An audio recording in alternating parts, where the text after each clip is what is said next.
सुधीजनों, लालच जो है वो हमेशा चिंताएं लाता है, समस्याएं लाता है, परेशानियां लाता है, संघर्ष लाता है। और अत्यधिक जो लालच होता है वो कई बार हमारा सर्वनाश भी करा सकता है। महाभारत के युद्ध में दुर्योधन जो है वो अत्यधिक लालच करते हैं। उसी के कारणवश उनके समूल कुरुवंश का नाश हो जाता है, सारे कौरवों का नाश हो जाता है। दुर्योधन का अपना राज्य था हस्तिनापुर। उनके पिता धृतराष्ट्र महाराजा थे और दुर्योधन उनके ज्येष्ठ पुत्र थे।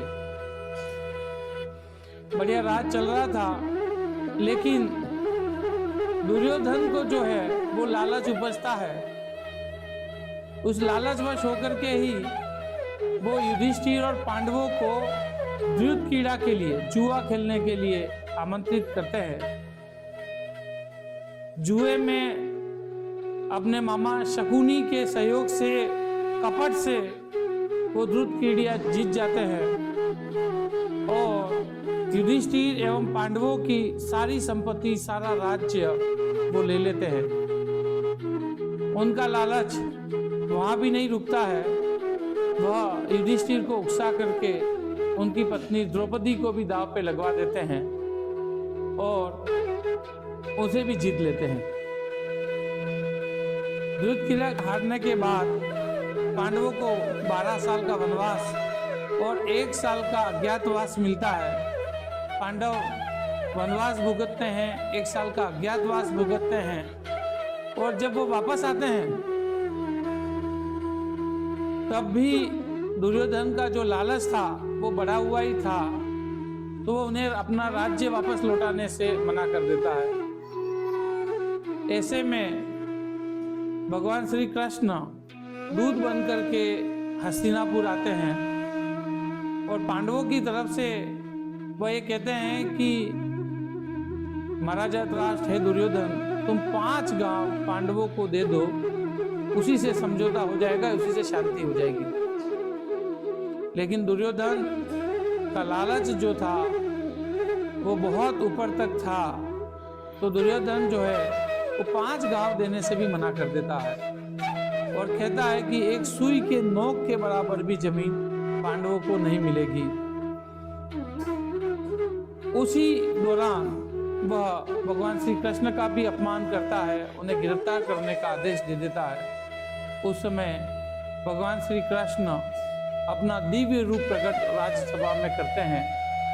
उससे सारा राज दरबार नतमस्तक होता है और उसके बाद भगवान श्री कृष्ण जाते हैं और युद्ध होता है। उस महाभारत के युद्ध में समूल कौरवों का नाश हो जाता है और सभी चीजें चली जाती हैं।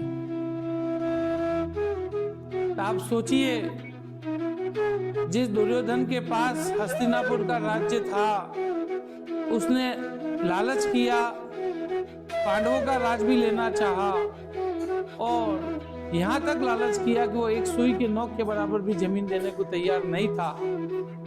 लेकिन जब उसकी मृत्यु हुई तो उसे एक सुई के नोक के बराबर भी जमीन अपने साथ नहीं ले जाने दी। सभी चीजें यहीं रह गई और अपने पूरे परिवार का उसने नाश करवा दिया। यह है अत्यधिक लालच का फल। उसके साथ साथ लोभ भी है।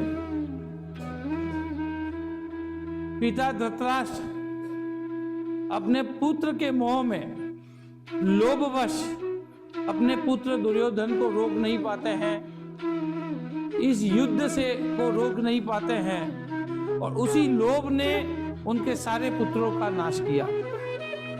उनकी माता गांधारी, जिन्होंने अपने पति के अंधे होने पर खुद भी अपने आंखों पर पट्टी बांध ली थी, लेकिन उन्होंने भी लोभवश अपने पुत्र को रोकने का प्रयास नहीं किया, अपने पुत्र को समझाने का प्रयास नहीं किया, युद्ध को रोकने का प्रयास नहीं किया। उसी लोभ ने उनके सारे 100 पुत्रों का मरण करवाया। इसीलिए हम कहते हैं कि लोभ और लालच दोनों से बचना चाहिए। लोभ और लालच जो है वो हमेशा जीवन में नुकसान ही पहुंचाने वाला है, उससे कोई फायदा नहीं होने वाला है। लोभ का जो तात्पर्य है वो मैंने पूर्व में समझाया कि भाई लोभ जो है आप किसी भी तरीके से करें। कई बार क्या होता है कि हम हमारे घर में छोटी छोटी चीजों का लोभ करते हैं।